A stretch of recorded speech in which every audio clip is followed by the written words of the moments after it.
pocket-sized monsters. The creepiest, ugliest, monstrous baddies that could fit in the palm of your hands. It's Monster in My Pocket.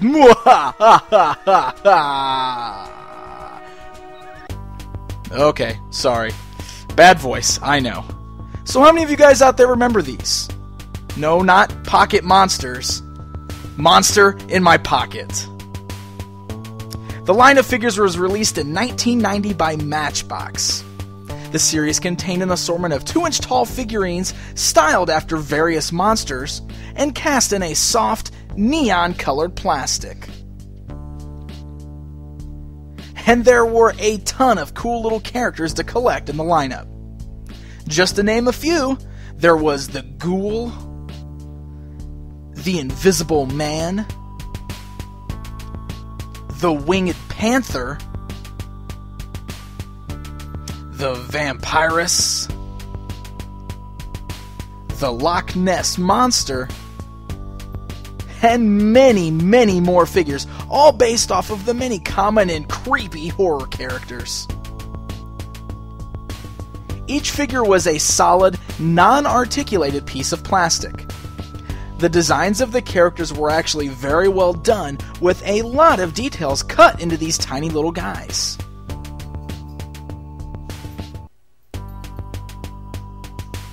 The plastic used was actually very soft, so that the figures were quite squishy. This is different than other figures of the same scale and style, such as the Muscle series, which were made of a much more solid plastic. The back of each figure displayed a number, ranging from 5 to 25, and going up in multiples of 5. There were 2 reasons for this. One, it worked as sort of a game, showing which characters were the strongest. But more importantly, it worked as a way to tell which characters were the rarest and hardest to find. The rarest of the bunch were the 6 figures that were marked with the number 25. Then of course the figures marked with a 5 were the easiest to come by.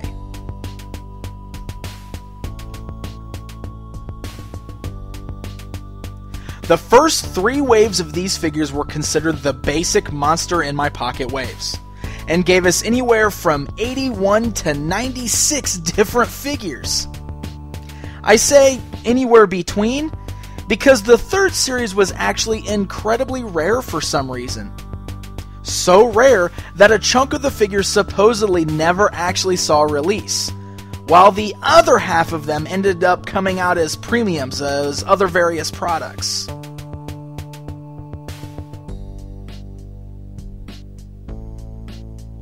Now, Monster in My Pocket figures coming as premiums with other products was actually quite a pretty commonplace for this line, which was pretty awesome if you ask me.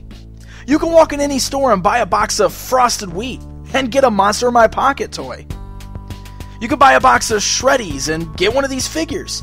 You can even buy the Monster in My Pocket VHS tape and get a figure, or buy the Monster in My Pocket NES game and guess what? Get a figure.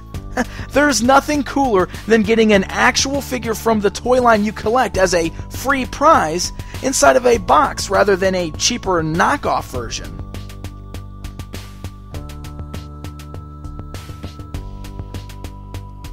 And yes, as you saw, the Monster in My Pocket characters branched out far beyond the figures.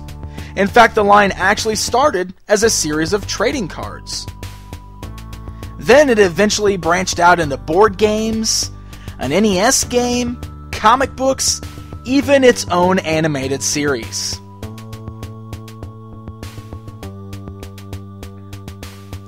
Now, one of the coolest pieces released for the line was this awesome mountain display shelf that you could hold 48 of your figures on. Man, how cool would it be to have this thing displayed in my toy room? I have got to track one of these down.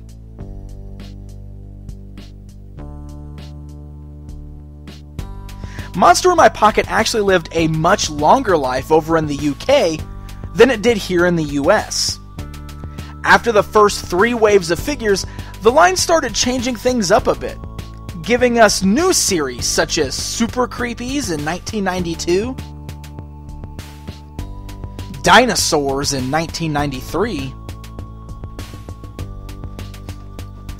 Space Aliens in 1994, Monster Wrestlers in 95, and Monster Sports Stars in 96.